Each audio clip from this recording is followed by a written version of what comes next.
Shalom ho sa inyong lahat. Minsan pa po tayo nandito sa ating palatuntunang Word Made Flesh sa ikalawang linggo pong ito ng Kwaresma. Ang dami-dami po natin mapupulot sa mga pagbasang marinig natin, mga pagbasa ho na malamang alam na natin, mga istorya ho ito na madalas natin siguro naririnig o nababasa mula sa Biblia, pero ang dami pa hong bagong mga katuruan ito pagka nagkataon. Sana po'y magkakasama kayong mga magkakasambahay, mga kapitbahay sa paligid ng inyong telebisyon sa pakikinig natin sa ating programa. Sana po yung inyong panulat at susulatan ay nandyan na po para po talaga nag-notes kayo. Kasi ho, sabi nga ng mga in-check, hindi ho ba, mas mabuti pa raw pinakamalabong tinta kaysa pinakamatalas na memorya. Kaya po, habang dumadalo yung panahon na nag-aaral tayo ng Bible, talagang kumakapal yung mga notes ninyo at mababalik-balikan niyo ho yun. At talagang pagyayaman niyo pa. At brothers and sisters, binabati ko po lahat kayo, lalo na may mga may sakit dyan. Sana ho'y talagang maging aliw sa inyo itong ating pakikinig ngayon at panonood. Tapos po yung mga kaparian, mga nagpapahayag ng magandang balita, mga seminarista, mga katikista, mga ministers of the word, mga reliyosa na ngayon nakatuon dito sa ating programa. Sana ho'y maging pagpapala itong ating programa para sa bawat isa sa inyo. Ito po ang Word Made Flesh na ating sinusubaybayan. Shalom ho.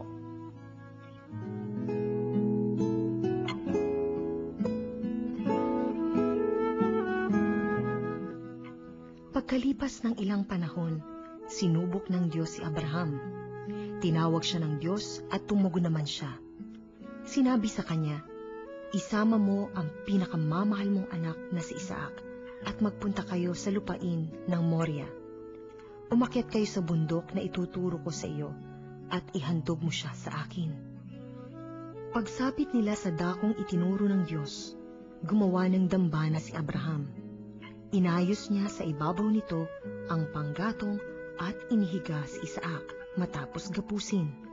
Nang sasaksakin na niya ang bata, tinawag siya ng anghel ni Yahweh at mula sa langit ay sinabi, "Abraham, Abraham, huwag mong patayin ang bata, huwag mo siyang saktan. Naipakita mo ng handa kang sumunod sa Diyos sapagkat hindi mo ipinagkait sa Kanya ang kaisa-isa at pinakamamahal mong anak." Paglingon niya'y may nakita siyang isang lalaking tupa na ang mga sungay ay napasabit sa mga sanga ng kahoy. Ito ang kinuha ni Abraham at inihandog kapalit ng kanyang anak. Mula sa langit, nagsalitang muli kay Abraham ang anghel ni Yahweh. Wika nito, "Akong si Yahweh ang nangangako sa iyo. Yamang hindi mo ipinagkait sa akin ang kaisa-isa mong anak, pagpapalain kita. Ang lahi mo'y magiging sindami ng bituin sa langit at ng buhangin sa dagat. Lulupigin nila ang mga lunsod ng kanilang mga kaaway. Sa pamamagitan ng iyong lahi, pagpapalain ang lahat ng bansa sa daigdig, sapagkat ikaw ay tumalima sa akin." Ito pong napakagandang pagbasang narinig natin ay hango sa unang aklat ng Biblia, chapter 22 po.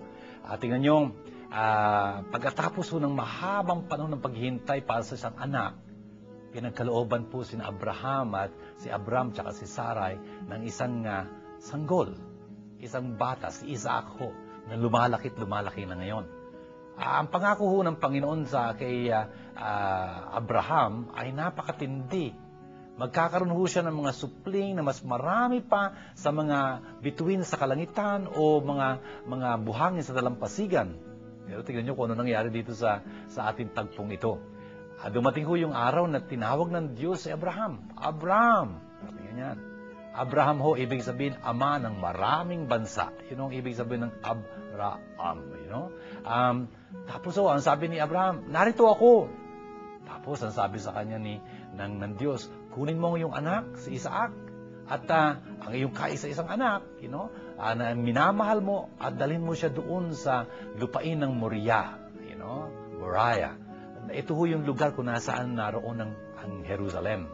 Tapos ho, ang sabi sa kanya, ialay mo siya bilang isang susunuging handog." Wow! Ewan ko, brothers and sisters, na-imagine niyo ho ba kung anong ibig sabihin nun? Dapat ho, pag binabasa natin ng Biblia, we put ourselves into the shoes of those people, sa ganung paraan ho, talagang parang role-playing, may intindihan natin talaga kung anong nangyayari sa kanilang kalooban. Biro niyo itong Abraham na ito, ang tanda na ho niya. Kasi menopause baby itong si Isaac kung tutuusin. Kaya nga, hindi ba nung ipapanganak nung sinasabi ng Diyos na manglilihid daw ang kanyang asawa, kausap dito si Abraham. Si Sarah ho na nakikinig doon sa likodan ng tolda, nung sinabi na magkakaroon siya ng anak, natawa ho natawa si Sarah, kasi hindi ka panipaniwala yung pantatanda na magkakanak. Pero magkakaanak ho sila. At ito ho, isang anak pa lang, ayun, pinapaalay na ng Diyos. Brothers and sisters, can you imagine what that means, no? And so, ayun, nung maagang-maaga, umakyat ho sila doon sa bundok ng Moriah. At doon sa pag-aakyat nilang iyon, ayan, si Abraham, nakasakay sila sa isang asno, kasama niya nga si Isaac, tapos yung kanyang, may dalawa silang mga lingkod doon, at dala-dala ho, ni Isaac, pagkaakyat na sila doon sa bundok, yung kahoy, tapos yung kanyang tatay naman, dala-dala yung apoy, tsaka yung punyal na gagamitin para sa pag-aalay. Nung dumating ho sila doon sa taas, ayan, hindi ho naman kasi unang pagkakataon to na nag-aalay si Abraham ng isang sakripisyo. Malamang nakikita ho ito ni Isaac pagka nag-aalay ang daddy niya ng sakripisyo. Talaga meron dapat biktima doon. Siguro isang tupa, isang kambing o whatever na kakatayin. Paakyat ho sila doon. Dumating sila doon sa bundok. Ang tanong ng bata sa kanyang ama, Dad, nasan ho yung ating iaalay na biktima? Hindi makasagot si Abraham. Can you imagine? Ang magiging biktima ho dun si Isaac mismo. Wala ho siyang masabi at sinabi niya lang, ang Diyos na ang bahala doon, God will provide, And so, ang nangyari ho noon, dumating sila sa lugar na yun, nilatag na ho ni Abraham yung kahoy na para ririkitan, para sunugin yung handog, at ayun ho, tinatali niya na si Isaac. Siguro yung bata, nangingiyak-ngiyak, hindi niya naintindihan kung anong mangyayari. Tapos, ayun, inilagay siya ng daddy niya doon sa nakalatag na mga susunuging mga kahoy pagdating ng oras. At ayun na ho, kinuha na ho ni Abraham yung punyal at sasaksakin yung kanyang anak. Can you imagine, brothers and sisters? It is really dramatic. Mula sa kalangitang yun, nagsalita ang Diyos. Do not lay your hands, on the boy. Para bang, nakaumang na yung kanyang punyal at sabi ng direktor, cut! Cut. Something like that. Hindi natuloy yung pagkapatay niyo sa bata. At ang sabi ng Diyos sa kanya, ngayon, naunawaan ko talaga na ikaw ay debotong-deboto sa iyong Diyos. Kung kaya dahil hindi mo pinagkait ang kaisa-isa mong anak na minamahal, ngayon naman, pagpapalain kita. Brothers and sisters, nakakaganda ho noon. Kasi doon sa tagpong iyon, makakita ho sila doon ng isang lalaking tupa, parang ganyan, na kanyang iaalay. Na kanyang iaalay bilang susunuging handog. At pangangako ho sa kanya ng Diyos na talagang yung kanyang lahi ay hindi maglalaho at talaga naman magkakaroon siya ng napakaraming mga supling, brothers and sisters. Napakaganda hong mga pangako yun ng Diyos. At yun nga, sa bundok, yung kasabihan nila, naging kasabihan mo doon sa lugar na yun, sa bundok, ang Diyos ang magpapala, siya ang bahala. Brothers and sisters, pinangako ng Diyos na talagang dadami ang supling ni Abraham at sagay siya ay magiging pagpapala ng lahat ng bansa. Brothers and sisters, kasama ho tayo roon.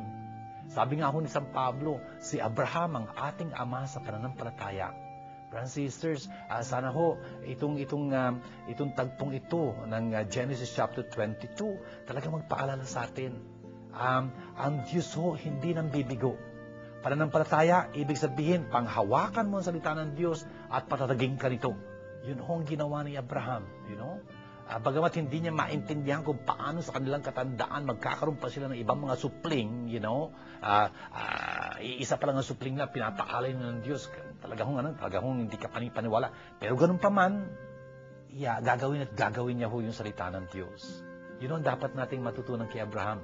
Yun ang ibig sabihin ng pananampalataya. Sa buhay ho natin ang salita ng Diyos at ang Diyos hindi tayo bibiguin.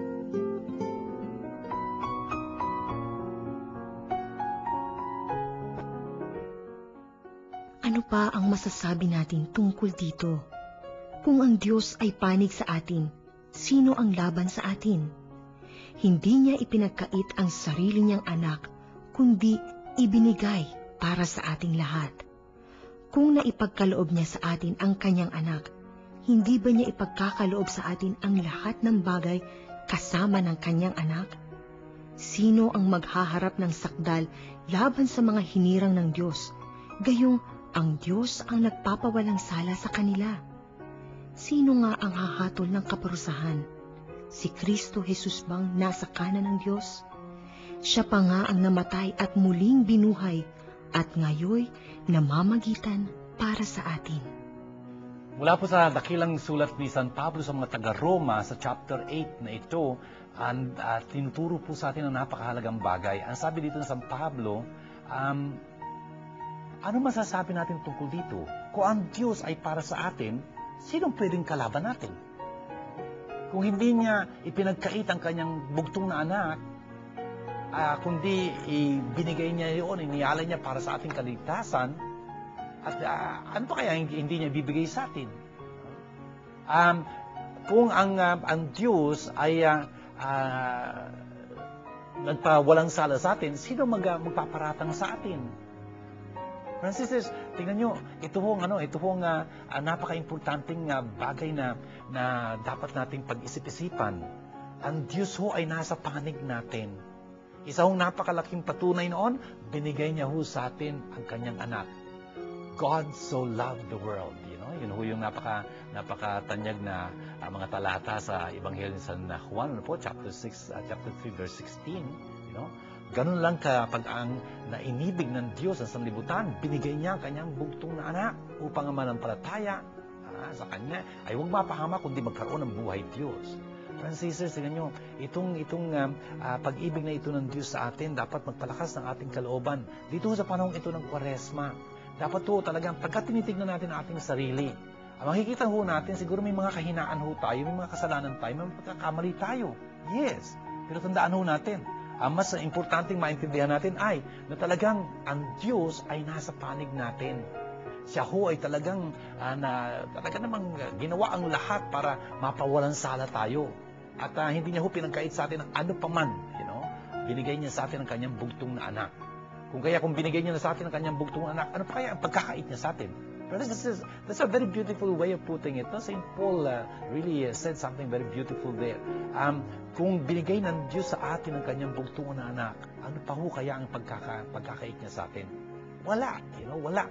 Kung kaya dapat talagang bukas na bukas ang ating isipan, talagang malayang-malaya tayong lumapit sa Diyos at hingin natin ang ating kailangan. Lalo na sa ating pagbabalik loob sa Diyos sa panahon ito ng Kwaresma, wag ho tayo matakot, wag ho tayo masiraan ng loob, wag tayo mawalan ng pag-asa. Sana ho talagang kumbinsido tayo na talagang hinihintay tayo ng Diyos sa ating pagbabalik loob sa Kanya. Yun ho ang dapat nating maintindihan. Can you imagine, brothers and sisters, ang istorya parang ganito raw yung sa isang hukuman, merong nasasakdal. Napakagrabe nung kanyang pagkakasala. Ano nangyari?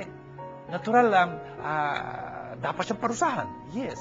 Alam niyo kung anong ginawa nung judge? Dahil dapat parusahan yung tao. Ginawad yung parusa. Pero kakatuwa ho sa iisipin ng tao, alam niyo kung anong nangyari? Pinalaya niya ho yung may parusa at inako niya yung parusa. Wow! Hindi mo maisip yun, Yun ang ginawa ng Diyos sa atin. Tayo ang mga kasalanan, tayo ang dapat parusahan. Pero anong ginawa ng Diyos? Ang kanyang bugtong na anak ang pinagdusa niya. At sa makatuwid siya mismo nagdurusa sa kanyang anak. Kasi ang Diyos iisa lang. Kung tutuusin. At ang nagdurusa ron ang Diyos. When you think about it, it's so mind-boggling. Ang Diyos nagdurusa. Nagdurusa dahil sa atin. Friends and sisters, napakaganda hong isip-isipin natin ito sa panahon ito ng Kwaresma. Talagang ganun lang pala kalaki ang pag-ibig sa atin ng Diyos. Wala siyang pinagkait. Sino nga talaga maging kalaban natin kung kakampi natin ng Diyos? Tandaan ho natin yon, kakampi ho natin ng Diyos.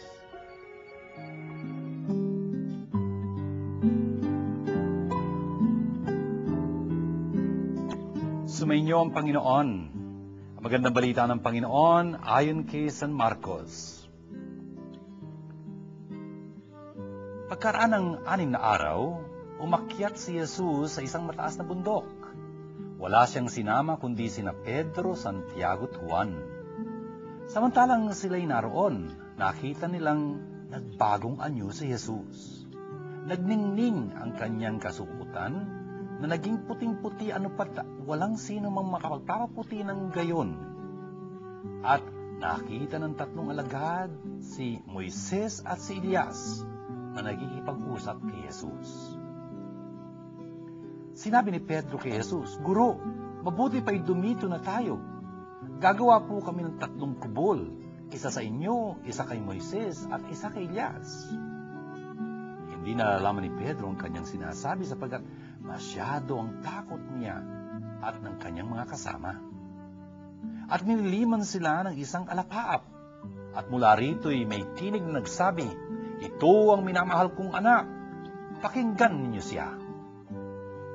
Pagdaka, tumingin ang mga alagad sa paligid nila at nakitang wala na silang kasama roon kundi si Jesus.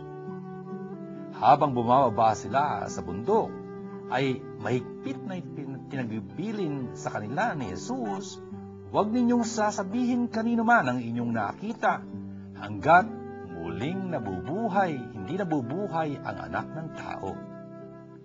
Sinunod nila ang tagubiling ito, ngunit sila'y nagtanungan kung anong kahulugan ng sinabi niyang muling pagkabuhay. Ito mga kapatid, ang magandang balita ng ating kaligtasan. Mga kapatid, tingnan niyo po, ito po yung napakagandang ibanghelyo ni San Marcos na binabasa natin ngayon kasi po nandito tayo sa cycle B ng mga pagbasa. Pagka cycle A ho, ang binabasa yung ibanghelyo ni San Mateo, cycle B, itong Ebanghelyo ni San Marcos, at cycle C, Ebanghelyo ni San Lucas. By the way po, itong tagpong ito ng pagbabagong anyo ni Jesus ay talaga namang nakalathala ho ito doon sa 3 mga ebanghelisang Mateo, Marcos at Lucas. You know, it is something that all 3 narrate. Francis, ano ba nangyari dito? Sinama ni Jesus sina Pedro, Santiago at Juan. Itong 3 ito, hindi mo natin alam kung bakit, pero itong 3 ito, ang malalapit talaga kay Jesus. You know, they will be together once more. Hindi lang dito sa tagpong ito ng pagbabagong anyo ni Jesus, sila rin ho ang sasama ni Jesus pagkabubuhayin niya yung dalagitang anak ni Jairo. You know? Hindi lang ho yun. Itong 3 ho, ito uli ang magiging kasama ni Jesus dun ho sa Gethsemane. Pagka magdurusa si Jesus doon at parang naghihingalo na siya doon. The agony of Jesus in the Garden of Gethsemane. Itong 3 ito. They are very particular. Yun ang parang malapit na malapit itong triyong ito kay Jesus. Francis, by the way, nabanggit ko. Nandito sila sa mataas na bundok na ito sa pagbabagong anyo ni Jesus at sila din ho ang makasasaksi ng kanyang pagdurusa doon sa Gethsemane. Gusto kong i-abante ho itong kaisipang ito. May koneksyon ho yung dalawa. Tingnan nyo, itong mga ito, nakita nila yung pagbabagong anyo ni Jesus, yung kanyang kaluwalhatian, siyang anak ng Diyos, napakaningning, etc. Ganyan. Dapat ho, taglayin nila lagi yun sa kanilang isipan at huwag masiraan sila ng loob pagka susubukin ang kanilang pananampalataya pagka nakita nila si Jesus, nagdurusa. Napaka-importante po nun na matunan natin. Sa ating mga buhay din ho, mayroong mga pagkakataon, may mga panahon na talagang ang ganda-ganda ng ating damdamin. We had such a very beautiful feeling kasi ang lapit-lapit ng Diyos sa atin. Ano po? Siguro sa isang pagkatapos sa isang retreat o isang napakagandang celebration or I don't know what, you know. Brothers and sisters, pagka dumating ho yung mga pagsubok sa buhay natin, dapat ho maalala natin yung mga sandaling iyon na nakita natin yung kaluwalhatian ng Panginoon, na talagang yung inaasahan natin, sinasampalatayan natin, makapangyarihang Diyos, you know, na hindi nang bibigo. Doon ho sa oras ng ating pagsubok, alam natin pwede niya tayong damayan, pwede niya tayong palakasin. Yun ho ang koneksyon nito kung bakit itong 3 ito na nakasaksi ng pagbabagong anyo ni Jesus ay siya rin 3 na makasasaksi ng kanyang pagdurusa doon sa hardin ng Gethsemane. Brothers and sisters, ano nga ba nangyayari pagka sinuri natin ito pangyayaring ito? Umakyat sila sa isang taas na bundok. Hindi ho sinasabi sa atin kung bakit na umakyat dito sa mataas na bundok si Jesus. Pero pagka pinuntahan ho natin, yun hong Ebanghelyo ni San Lucas, sa chapter 9 po, sa verse 28. Makikita ho natin na umakyat ho sila sa bundok, si Jesus, umakyat sa bundok upang manalangin. Tingnan nyo, yun ang dahilan ni Jesus sa pag-akyat doon sa mataas na bundok na yun. At samantalang siya nananalangin, nagbago ang kanyang anyo. Francis, yung konteksto pala nito, ayon sa sinasabi sa atin ni San Lucas, ay yung konteksto ng panalangin. Doon ho magaganap yung pagbabagong anyo ni Kristo habang siya'y nakipag-ugnayan sa kanyang Ama. Kung tutusin, let's advance the point, totoo ho ito para din sa atin. Nagbabagong anyo ho tayo pagka nananalangin tayo. Nasubukan nyo na ho ba? Kunyari, minsan, sabihin natin, galit na galit kayo. May nangyari kasi talaga na, naku, galit na galit kayo, ganyan. Subukan nyo magdasal. Talaga ho, subukan nyo magdasal. Makikita nyo kung paano huhupa yung galit na yun. Nagbabagong anyo kayo. Sabihin natin, kunyari, ang laki-laki ng problema niyo yung ganyan. Ewan ko ba kung ano yung problema yun. Pagka ho nagdasal kayo, yung dating hindi nyo kaya natanggapin, for example, o kaharapin, lumalakas ho kayo, napagbago kayo. Kaya ngayon, natatanggap nyo na hindi nyo kayang tanggapin noon at nakakaharap nyo na, yung sitwasyon na hindi nyo kayang harapin before.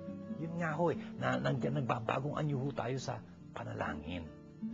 Brothers and sisters, ano nangyayari nung nandun si Jesus at nagbabagong anyo siya? Si San Marcos ho dito gives a very, an approximation. Yung kanyang kasuotan ay talaga namang nagningning na walang makapagpapaputi ng ganon. Buti hindi minention yung mga detergents. No fuller on earth could bleach them. Yun ang sabi dito sa English ho. Talaga, walang makapagpapaputi ng ganon. Something like that. Kasi ang ningning ni Jesus, yung kaningningan ho ng Diyos. Francis, by the way, intindihin natin na ito. Tingnan nyo, si Jesus ay Diyos. At bilang Diyos ho, talagang napakaningning niya. Yun ang tinatawag nilang glory, yung kavod, napaka-importante ho nun sa mga Hudyo, yung salitang kavod. Kavod ho, ibig sabihin, mabigat. Yun ang ibig sabihin nun, ang bigat. Parang ganyan ba? Yung glory, that's the glory of God. The point is, God is by nature glorious. Talagang maningning. Napansin niyo ba si Moises, sinasabi ho ito sa Biblia, nung nandun ho sila sa ilang, pagka nakikipagtagpo siya sa Diyos doon sa tolda ng pagkipagtagpo, the tent of meeting, paglabas niya ho doon, makikita niyo nagniningning yung kanyang mukha, kinakailangan niyang talakbungan kasi nasisilaw yung mga tao sa kaningningang yun. Ganun ho yun, nakatagpo niya ng Diyos, nangningning siya. Kasi natural sa Diyos ang maningning. Anong ibig sabihin dito? Ang natural ho kay Jesus, dahil anak siya ng Diyos, dahil Diyos siya, ay kaningningan talaga, yung kanyang kalulatian. Ang nangyari ho, nung naging tao, ang anak ng Diyos, tinulukbungan niya ho yun. Tinulukbungan niya yun ang kanyang pagkatao. Pero dito ho, once in His life, Jesus makes an exception. Ngayon, pinapakawalan niya yung kanyang kaningning ngayon at nakita ho yun ng mga disipulo niya. He made an exception. Parang yung talukbong niya sa kanyang kaningningan, inalis niya muna para sumilay talaga yung kaningningan niya sa iba. That's what happened here. It was really dazzling white yung kanyang kasuotan ganyan. Ano na nangyari doon? Nakita nila, nandun si Elias at nandun si Moises na nakatayo, Brothers and sisters, ewan ko lang, kung kayo naman din yung nasa lugar ni Juan, ni Pedro, Santiago, nakita nyo meron kasama si Jesus doon na dalawa kataong ganun, na very, very glorious themselves, Elijah. Si Elias ang pangunahing propeta ng Israel, kung tutusin. Si Moises naman siya ang tagapagbigay ng batas, he is the lawgiver. Kung kaya, para ho sa mga Hudyo, talaga napaka-importante nitong dalawang mga taong ito. Kung kaya nandun sila sa kapiling ni Jesus, kaya naman nahintakutan itong si Pedro. For example, he was saying, Lord, it's so good, Rabbi, it's so good that we are here. Ang ganda-ganda, nandito tayo.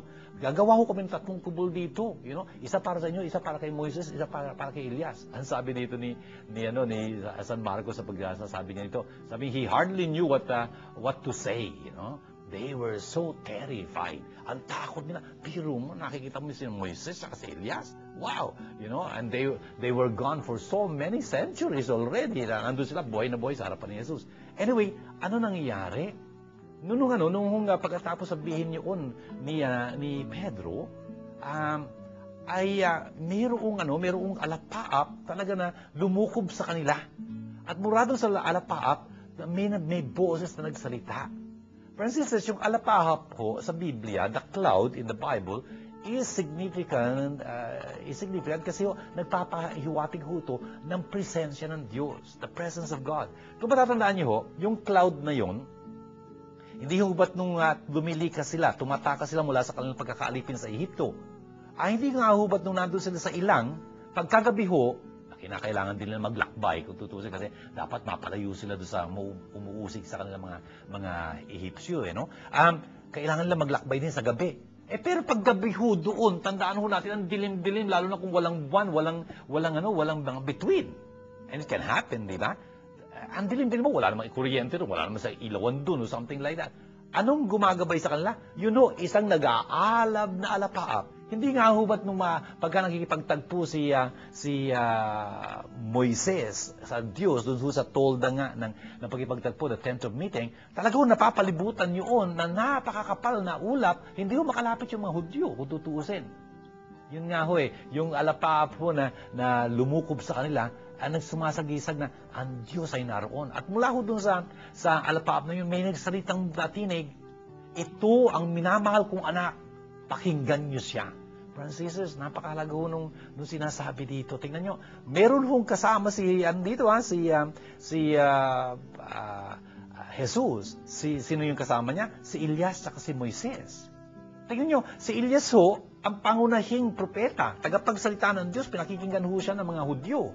Si Moises ho, lalo na, dahil ho siya ang tagapagbigay ng batas. He is a very important figure in Jewish theology, in Jewish faith, in Jewish life. Pero tingnan nyo kung ano sinasabi dito ng Diyos. Ito ang minamahal kong anak, itong si Jesus na ito. Siya ang pakinggan ninyo. Hindi na si Moises, hindi na si Elias, siya ang pakinggan ninyo. At kung pakinggan nyo si Moises at si Elias, yun ay dahil naghahanda sila para kay Jesus pagdating ng panahon. Brothers and sisters, importante ho ito na suriin natin sarili natin. Si Jesus nga ba ang pinakikinggan natin? O baka ang dami-dami natin pinakikinggan? Kung kaya litong-lito tayo, At sa dulo pa nga noon, ewan ko kung ano-ano iniisip natin tungkol sa Panginoong Jesus. Kung minsan nasisira yung pananampalataya natin sa Kanya. Bakit? Kasi nagbabasa tayo ng kung ano-ano, na kesyo ganito raw si Jesus, kesyo ganito raw si Jesus. Teka, si Jesus dapat natin pakinggan, kung hindi kung sino-sino lang. Napakahalaga ko nun. And the point is, tingnan nyo ito, pagkatapos po na nagsalita ang Diyos doon, pagtingin nila sa paligid, wala na ho kasama si Jesus. Naglaho na si Elias, naglaho na ho si Moises. Ganun ho dapat mangyari. Ang dapat pangunahin sa ating buhay, si Jesus. At lahat ho ng mga naghanda ng daan sa Kanya, naghanda ng daan sa Kanya. Hindi ho sila ang daan. Si Jesus ho ang daan. Ako ang daan at ang katotohanan at ang buhay. Yun ho sinabi nung huling-huling propeta, si Juan Bautista. Ano sabi niya? Kinakailangan niyang umangat, ako lumiit. Ganun ho yun. Lahat ho ng mga propeta naghanda ng daraanan kay Jesus ay talagang dapat lumiit. Dapat kasi pinaghandaan nila si Jesus ngayon ang bida. Bida, ibig sabihin life. Jesus is the life talaga.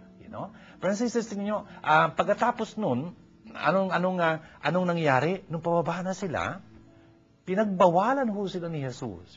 He charged them, hindi sabihin ito kanino man, yung nakita nila doon, hanggang hindi nabubuhay muli ang anak ng tao. Si Jesus ho yung anak ng tao, the Son of Man. Brothers and sisters, pinagbawalan sila. Madalas ho dito sa Ebanghelyo ng San Marcos, pinagbabawalan ho ipagkalat yung nakikita nila tungkol kay Jesus. Yung mga pinaghihimalaan, for example, hindi mo dapat pagsabi ito o something like that. Bakit? Kasi para ho dito sa sitwasyon ni Jesus na ito, pwedeng kumalat yung maling balita tungkol sa kanya, yung maling tansya tungkol sa kanya. Yes, siya Mesyas, tama. Pero hindi kahit anong klaseng Mesyas lang. Ang hinihintay na Mesyas ng mga Hudyo ay yung Mesyas na politikal, yung leader na mamumuno sa kanila laban sa mga Romanos. Jesus is gonna be the Messiah, pero He's gonna be the suffering Messiah. See? Hindi yung kanulad ng kanilang iniisip. Kung kaya ayaw niyang pagsasabi ni Leon, dapat makinig yung mga tao sa kanyang pinapangaral at tanggapin siya sang-ayon sa kanyang sinasabi. Hindi yung pinagsasabi ng iba. Kasi dapat pakinggan si Jesus ho, hindi kahit na sino lang. Brothers and sisters, tingin nyo, napaka-importante ho nitong talatang ito na sinasabi, pinagbawalan sila. Hanggang hindi muli nabubuhay mula sa patay ang anak ng tao. Pero tingnan mo hindi na bawal sa atin yun ngayon kasi nabuhay na ho si Jesus. Si Kristo yung namatay, si Kristo yung muling nabuhay, right? Kung kaya sa atin, hindi na tayong pinagbabawalan itong talatang ito. Kung kaya, hindi tayo dapat tameme tungkol sa Panginoon, kundi dapat ay pangalandakan natin, i-share natin, bahagi natin yung ating karanasan tungkol kay Jesus, yung ating pagmamahal sa Kanya, ibahagi natin sa iba. Kaya nga ho, pagkatapos ng misa, ano sinasabi sa atin? Nakatagpo niyo si Jesus dito sa misa, narinig niyo siya sa kanyang salita, natanggap niyo sa pananakomunyon, nakasama niyo siya sa pamamagitan ng ating pagtitipon. Ngayon, humahayo kayo. Hindi ho ba yun sinasabi doon? Go. Yes, go, share. Bring the good news to others. Bring Jesus to those people you will meet. Brothers and sisters, napakahalaga po nito. Sana tandaan natin na tayo rin ay kasama ni Jesus, Tayo yung mga pinili ni Jesus na talagang masaksihan yung kanyang kaluwalhatian. We have experienced this in our lives. Sana taglayin natin to, sa ating buhay, saan man tayo mapadpad nito, at lalo sa mga oras ng pagsubok, huwag itong masiraan ang ating kalooban. Si Jesus na nating nakikita sigurong nagduro sa kasama natin, ay yung maluwalhating Panginoon na nakita natin ng bagong anyo dito. Brothers and sisters, isang huling bagay. Tingnan nyo, si Pedro, ano sabi niya kay Jesus? Panginoon, ganda-ganda dito. Dumito na lang tayo. Magtatayo kami ng 3 kubol. Ayaw niya na bumaba. Hindi ho ganun eh. Tingnan nyo, sa atin nung pagdiriwang, for example, ng Santa Misa, where for example, we had a very beautiful experience of God. We heard His voice. He spoke to our hearts. Talaga namang He granted us the grace that we are asking for, something like that. Brothers and sisters, ang sarap sana manatino na sa misa, no? O kaya nandun tayo sa retreat, ang ganda-ganda ng retreat na yun, gusto na lang natin doon. We had a very beautiful celebration and we like it to never end. Hindi ganun ng buhay. Kinakailangan natin bumalik sa, on the earth again, At dito sa buhay nito, maisabuhay natin yung pananampalatayang ating nadamang na pinatibay doon sa pagtagpo natin sa Diyos na yun. Talagang sa buhay na ito, i-share natin yung kanyang kabagagandahang loob. Talagang dapat bumaba tayo, At talagang gampanan natin yung ating tungkulin bilang mga Kristiyano tagapagpahayag ng Diyos. Upang balang araw ulit, makaakyat tayong kasama ng Panginoon sa mapagwalang hanggang kalangitan, Kung saan, hindi na tayo bababa ulit dahil kapilang na tayo ng Ama natin na noon naghihintay sa atin. Sana tandaan natin, ang sabi ng Ama, "This is my beloved Son, Jesus. Listen to Him." Siya hong ating pakinggan. Kinagagalak po natin sa umagang ito na tayo'y pinaunlakan ng ating panauhin. Isang kaibigan po, isa siya pang doktora po sa Don Bosco, Makati po siya naglilingkod. Meron po siyang practice in their place, pero nandun po siya sa health ministry ng St. John Bosco Parish, doon po sa Pasay Road, Makati. Kaibigan po natin siyang uma-attend ng Bible study pagka Tuesday evening doon po sa nasabing parokya, St. John Bosco Parish sa Makati. Pangalan niyo po, Doktora Sylvia Weser. Sylvia, welcome to our show. It's so good that you made it with us. Very good. Sylvia, nandito tayo sa panahon ito ng Kwaresma, in fact, the second Sunday. Gusto ko sanang matanong sa iyo, pagka sumasapit, dumarating itong panahon ng Kwaresma, anong feeling mo? Anong sumasaisip mo? Father, pagka Holy Week na, so most probably, ang ginagawa ko, so ang nasa isip ko, more prayers, and then Sa St. John Bosco, they give this penitence bag. Okay. So, ang sinasabi nila, they give this explanation na whatever na sacrifices na you give, in exchange, you give something, you place that in that penitence bag. So, after the whole week, parang, kasi this one, they will gather, parang almsgiving yun Father. And then, ibibigay sa whatever project yung church meron. Very good. Ngayon ko lang narinig yung penitence bag na yun, pero maganda yun kasi ang totoo ho nito, yun yung mga pagdurusa natin, pagkakait natin sa sarili natin, yung mga penitensya natin sa panahon ng Kwaresma, ay dapat may social dimension. Hindi lang ho para sa atin yun, kundi yung pinagkakait natin sa ating sarili can really be transformed into financial terms, For example, hindi ka nagsine, hindi ka nag-soft drink or something like that. Abay, pagka sinuma mo yung pagkait mo sariling yun, magkano ba soft drink, magkano ba sine, tapos malilikom mo yun at yun ang bibigay mo doon sa penitence bag. Yes, That's Father. beautiful. That's Ganun ang beautiful. Okay, that's important kasi isang bagay na dapat nating maintindihan yon. Yung ating pagkakait sa sarili, yung ating mga sakripisyong yun, mga penitensya na yun, should have a social dimension. Very good. Okay. Sylvia, itong ating ginagawang, narinig natin pagbasa ngayon tungkol sa pagbabagong anyo ni Jesus, Para sa iyong sarili, meron ka bang masasabing naging pagbabagong anyo sa iyong sarili? Father, kasi before, definitely, I was born Catholic, and then I am practicing my Catholic faith. Hindi ho ako nagbabasa ng Bible before. Okay. Hindi ka nagbabasa ng Bible. Like a Kasi- good Catholic. Mali ho yun. Mali. Kasi busy ho, alam niyo, Father. Ay, naku. Nagdahilan pa siya. Busy siya. Diba? Anyway. Yung pag-aaral ng medicine, mahirap po yun Oh yeah, I can imagine. Tapos, ano nangyari? And then, one time, before this Bible study of yours, Yes. there was this adult catechism inoffered sa Don Bosco. Okay. And then this adult catechism touched on the, what is it called, this introduction to Bible. Okay. That was only for about 2 months. I attended that. And then after that, parang wala na. And then, after that, you were invited by the priest from Don Bosco to conduct these Bible studies. Yes. Since then, tuloy-tuloy na yung attendance ko. Uh-huh. Rarely na nag-a-absent ako dun sa... Yeah, I can vouch for that, and I'm very happy that you were there. Sylvia, yung pag-attend mo ng Bible study sa Don Bosco, yung pagbasa mo ng Biblia, may natutulong ba sa'yo? Kasi Father, the Ministry of Health ako dun sa when I give yung clinic, Uh-huh. parang maligaya ako na nagbibigay ako ng consultation do sa mga pasyente, kahit gaano kadaming pasyente. Sometimes kasi ang dami-daming pasyente na 60 to 90 patients sometimes. On Sundays? Yes, Okay. Father. Sunday afternoon, dalawa lang kayong doktor. So, paano mo tatapusin yun na hindi ka nagagalit? Okay. So, yung patients mo medyo humahaba. Yeah, patience to the patients. Yes, right? Father. Very good. That is something you learn from scriptures, no? Yes, I yes, mean, Father. That's very beautiful. That's very beautiful. Kasi ang sinasabi dun sa scriptures, sharing your talent, di ba? Your gift.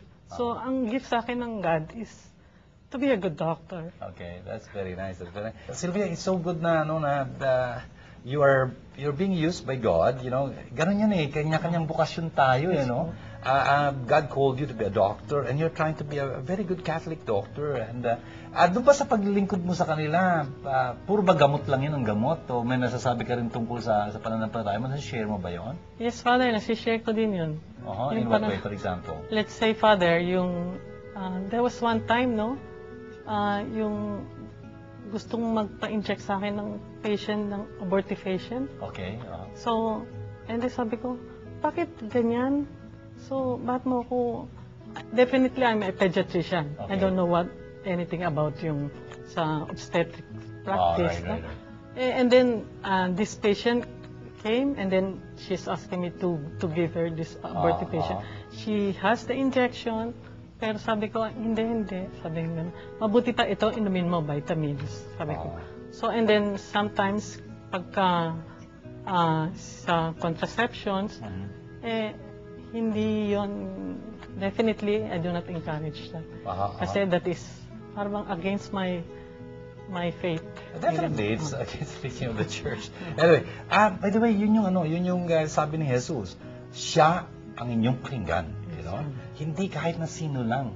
By the way, pagka pinag-uusapan yung birth control na ganyan and whatnot, ay nako, just now, there are studies coming out Yes, na ang laki-laking pagkakamali noon. Correct. You know, countries na talaga nag-practice noon, ngayon hirap na siya na mag-repopulate, you know?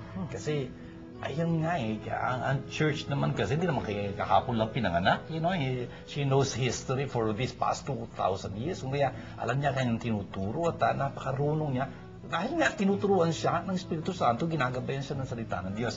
Well, Sylvia, thank you very much for you witnessing here and for sharing your time with us. And I beg God to really bless you and your work, you know, and really use you more powerfully. Okay? Thank you very much, Sylvia. Thank you.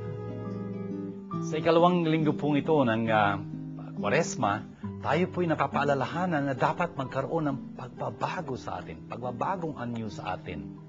Ito po ang nilalayo nating mangyari sa atin hong pagtahak ng landas na ito ng 40 araw ng paghahandaan natin, paglalakbay natin tungo doon sa linggo ng muling pagkabuhay. Kung saan sasiriwain natin yung ating binyag. Talaga pong dapat magbagong anyo tayo. Brothers and sisters, nakita ho natin ito sa unang pagbasa. Si Abraham ho, talaga namang sa kanyang katandaan, naging ama siya. Ama ng kaisa-isang anak, pinangako ng Diyos, ang dami-dami niya magiging mga kaapu-apuhan, mas marami pa sa bituin sa kalangitan, mas marami pa sa buhangin sa dalampasigan, pero pinaalay sa kanya ng Diyos yung kanyang kaisa-isang anak. Can you imagine? Pero yung kanyang pananampalataya ang nanaig doon. Pananampalatayang ibig sabihin, talagang pinanghawakan niya ang pangako ng Diyos, ang salita ng Diyos, na alam niya hindi magbibigo. Ayun napatunayan niya sa Diyos yung kanyang katapatan, kaya naman ayun. Ginawa siyang pagpapala. Pagpapala ho din para sa atin. Hamon ho ito sa atin na sa panahon ito ng Kwaresma, talagang mapagbagong anyo tayo ng ating pananampalataya sa Diyos. You know? Huwag tayong masiraan ng loob kailanman. Tapos dito sa sa ikalawang pagbasang narinig natin, talaga namang pinapahiwatig sa atin ng Diyos at inuulit-ulit sa atin ni San Pablo, ang Diyos ay panig sa atin. You know? Hindi niya ipagkakaitang ano pa man sa atin kasi pinagkaloob niya na sa atin ang pinakasukdulang kanya mabibigay. Ano yun? Ang kanyang bugtong na anak. God so loved the world. You know? Kung kaya nga dapat lakasan natin ang ating kalooban, lalo na pagka tinutukso tayo, na wala tayong kapag-apag-asa, wala na tayong kinabukasan, na hindi tayo pwede magbago. Ay nako, alam natin, ang Diyos ay nasa panig natin, kayang-kaya niya tayong tulungan, bigyan ng biyaya, ang kinakailangan natin tulong para talagang makapagbago tayo. At yun ang ebanghelyo na ating binasa ngayon. Nagbagong anyo si Jesus. At sabi ko nga sa inyo, bagamat wala dito sa ebanghelyo ni San Marcos ito, na si San Lucas sinasabi niya sa atin kung bakit tumakyat si Jesus sa bundok. Yun para manalangin. Kasi sa panalangin, doon tayo talaga nagbabagong anyo. At ang pinakadakila kong panalangin, ang Santa Misa, ang Eucharistia nakarangalan natin makibahagi sa bawat linggong ating pinagdiriwang. Brothers and sisters, sana si Jesus na ating Panginoon, siyang ating pakinggan lagi. You know, siyang ating lagi pakinggan. Ang salita ng Diyos ang dapat nating pakinggan. Salita ng Diyos ay pinapangaral sa atin, pinapaliwanag sa atin ng Ecclesia. You know? Importante yun. Kasi aklat ito, kahit na sino marunong magbasa, pwede magbasa nito. Kaya lang, ang importante nito ay yung tinig na dapat nating naririnig. Hindi lang yung paliwanag. Ang sabi ni Jesus, makikinig sila sa aking tinig at magkakaroon ng isang kawan, isang pastol. They will listen to my voice, not just read my words. Importante yun. Tingnan nyo, kababasa ng Biblia, pwede magkawatak-watak. Really, pagka KKB, kanya-kanyang basa. You know? Hindi ganun. Ang inatasan ni Jesus na magpaliwanag at magturo sa kanyang ngalan ay ang kanyang eklesiya. Pakinggan natin ang eklesiya. You know? Nakikinig tayo kay Jesus pagka ganun. Brothers and sisters, sa ating buhay, mayroon mga pagsubok na darating at darating. Sana wag natin makalimutan yung magagandang sandali na napalipas natin sa piling ng Diyos. You know? Na talagang mga sandali na naramdaman natin ang lapit-lapit ng Diyos sa atin. Hindi lumalayo ang Diyos sa atin. Jesus is ever, Emmanuel, God always with us. Yun ang pangako ni Jesus sa atin. Tandaan nyo, ako'y kapiling nyo hanggang sa wakas ng panahon. Yun nga lagi natin siyang kapiling. Brothers and sisters, sana nga tandaan natin, ito pagbabagong anyo ni Jesus na ito na inaangkin natin, nagaganap din sa atin dahil tayo rin pinagbabagong anyo ng Panginoon sa pamamagitan ng kanyang biyaya, ng kanyang pagpatawad. Anong ating binyag. Can you imagine? Tayo naging mga anak ng Diyos. Sana tayo rin ay maging tagapagpahayag nitong kalulatian ng Diyos na ito. Sana talagang maging kasangkapan tayo kung paano mapapaabot ng Diyos ang kanyang pagmamahal sa bawat isa na makakasalamuha natin. Tayo lang makagagawa noon kung tutuusin. Hindi na tayo pinagbabawalan ni Jesus na ipahayag sa iba yung ating nasaksihang pagbabago niyang anyo. Hindi sa bagkus doon, tayo talagang hinahamon niya, humayo kayo, gawin niyong alagad ko ang lahat ng mga bansa. Binyagan niyo sila sa ngalan ng Ama at ng Anak ng Espiritu Santo. Turuan niyo silang sundin ang lahat ng pinag-utos ko sa inyo. Tandaan niyo, kapiling niyo ako hanggang sa wakas ng panahon. Brothers and sisters, dami-dami natin dapat natutunan dito sa ating ikalawang linggong ito ng Kwaresma. Ngayon po gawin natin panalangin ang lahat ng ito sa ngalan ng Ama at ng Anak at ng Espiritu Santo. Amen. Aba, mapagmahal naming Diyos at Ama, salamat ng marami sa paghamon niyo sa amin sa pamamagitan ng mga pagbasang ito na talagang lakasan namin aming pananampalataya tulad ni Abraham. Talagang maging kumbinsido kaming lagi kayong nasa piling namin, nasa panig namin, hindi niyo kami pababayaan at talagang pagtatanggol niyo kami, dudulutan ng biyaya kinakailangan namin para maging mga tapat kaming mga anak ninyo. Aba, salamat sa pagbabagong anyo na binibigay niyo sa amin sa pamamagitan ng panalangin, sa pamamagitan ng pakikinig namin sa inyong salita, na nagpapalakas sa aming mga kalooban kapag kami nasisira ng loob, nawawala ng pag-asa. Salamat sa Santa Misa na kung saan talaga na pagbabagong anyo niyo kami sa pamamagitan ng pagtanggap namin ng katawan at dugo ni Kristo, pakikinig namin uli sa inyong banal na salita. Salamat sa inyong malaking pagmamahal sa amin, sa hamon ninyo na talagang dalhin namin ang magandang balita sa mga katagpo namin. Sana kasangkapanan niyo kami. Kasangkapanan niyo po itong programang ito ng Word Made Flesh para mapaabot sa iba ang inyong magandang balita na minamahal niyo kami talagang binibiyayaan. Aba, tinataas po namin sa inyo ang lahat ng mga humihingi ng aming panalangin, lalong-lalo na yung mga nalulumbay, yung mga namimigati sa pagyaon ng kanilang minamahal, yung pong mga may sakit, may mga karamdaman, mga problema, mga kinakaharap na desisyon dapat nilang gawin. Yun pong naghahanap para sa inyo. Sana pa'y matagpuan nila. Sana po makapakinig sila ng pahayag ninyo sa pagprogramang ito lalo na at talaga maging kasangkapan ninyo ang programang ito para sa inyong kalulatian. Aba, pagpalain niyo lahat ng tumutulong sa amin, lahat ng gumaganap dito ng kanilang tungkulin para maisampahing papawid namin ang programang itong Word Made Flesh para sa inyong kalulatian. Ginagawa po namin ang panalangin ito kasama ng aming ng Birhen, alang-alang kay Kristo, ang aming Panginoon. Amen. Sumainyo ang Panginoon at pagpalain kayo masaganang makapangyarihang Diyos, Ama at Anak at Espiritu Santo. Amen. Dito po ang ating programang Word Made Flesh. Sana po ay naging pagpapala ito sa inyo. Hanggang po sa muli nating pagninig sa ating programa sa isang linggo. Pagpalain ho kayo sa baybayan ng Diyos. Shalom sa inyong lahat.